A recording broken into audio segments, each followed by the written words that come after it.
اور سننے والے ناظرین کو السلام علیکم۔ پیارے دوستوں، قرآن اور جدید سائنس یا اسلام اور سائنس، دراصل اسلام اور جدید سائنس کی آپس میں وابستگی، ربط اور موافقت کو کہا جاتا ہے، اور مسلمانوں کا یہ دعویٰ ہے کہ اسلام اور جدید سائنس میں مکمل ہم آہنگی پائی جاتی ہے۔ یہی وجہ ہے کہ قرآن مجید میں 1000 سے زیادہ آیات سائنس کے متعلق گفتگو کرتی ہیں،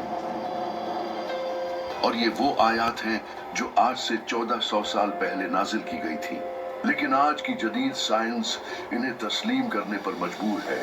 آج کی زیر نظر ویڈیو میں ہم قرآن کی بیان کردہ نشانیوں اور آج کی جدید سائنس کے متعلق بات کریں گے، اور آپ کو بتائیں گے کہ کیسے گورے سائنس دان اسلام کے آگے سر جھکانے پر مجبور ہو رہے ہیں، اور وہ کون سی 2 آیات تھیں جن کی وجہ سے آئنسٹائن پاگل ہو گیا تھا۔ ناظرین گرامی، اس بات میں کوئی شک نہیں کہ قرآن سائنس کی کتاب نہیں ہے، بلکہ یہ نشانیوں یعنی آیات کی کتاب ہے۔ قرآن مجید میں 6666 آیات ہیں، جن میں 1000 سے زیادہ سائنس کے متعلق ہیں، یعنی ان میں سائنسی معلومات موجود ہیں۔ بگ بینگ تھیوری کے بارے میں تو سبھی جانتے ہوں گے، جس کے مطابق کائنات یعنی یہ دنیا اس طرح شکل میں ظاہر ہوئی ہے کہ پہلے یہ سب ایک بڑی کمیت کی شکل میں تھی، پھر ایک عظیم دھماکہ یعنی بگ بینگ ہوا، جس کا نتیجہ کہکشاؤں کی شکل میں ظاہر ہوا۔ پھر یہ کہکشائیں تقسیم ہو کر ستاروں، سیاروں، سورج اور چاند وغیرہ کی صورت میں آئی، اور اس بات کو فلکی طبیعیات کے ماہرین وسیع طور پر قبول کرتے ہیں۔ اس بگ بینگ کا ذکر قرآن کریم نے ان الفاظ میں کیا ہے، اور کیا کافر لوگوں نے نہیں دیکھا کہ جملہ آسمانی کائنات اور زمین سب ایک اکائی کی شکل میں جڑے ہوئے تھے، بس ہم نے انہیں پھاڑ کر جدا کر دیا، اور ہم نے زمین پر ہر زندہ چیز کی زندگی کی نمود پانی سے کی۔ تو کیا وہ ان حقائق سے آگاہ ہو کر اب بھی ایمان نہیں لاتے؟ ناظرین، رب کائنات نے یہاں تخلیقی کائنات کے بہت بڑے راز سے بہت ہی آسان الفاظ میں پردہ اٹھا دیا ہے،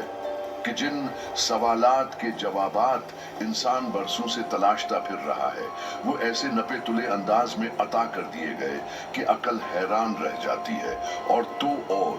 یہ بھی بتا دیا کہ یہ دیکھنے والے کون لوگ ہیں۔ سائنس کا ماننا ہے کہ بگ بینگ سے قبل کائنات اور اس میں موجود ہر چیز لاموجود حالت میں تھی۔ سائنسی زبان میں اسے صفر حجم اور لامحدود کثافت کے طور پر بیان کیا جاتا ہے۔ اس صفر حجم سے ایک دھماکہ ہوا، اور اس دھماکے کے پہلے سیکنڈ کے 1,00,000ویں حصے میں کائنات بے شمار انداز میں پھیل گئی، اور اس دھماکے کے نتیجے میں مادہ، توانائی اور وقت آزاد ہوا۔ کشش ثقل وجود میں آئی، اور مادہ دھماکے کے نتیجے میں جبکہ محتاط اندازوں کے مطابق بگ بینگ کا ظہور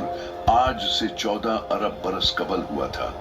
یہ بڑے ٹکڑے بنیادی طور پر ہائیڈروجن کے بنے گیسی مرغولے تھے، جو دھماکے کے مقام سے دوری کی جانب سفر کے لیے پوری قوت سے جلنے لگی۔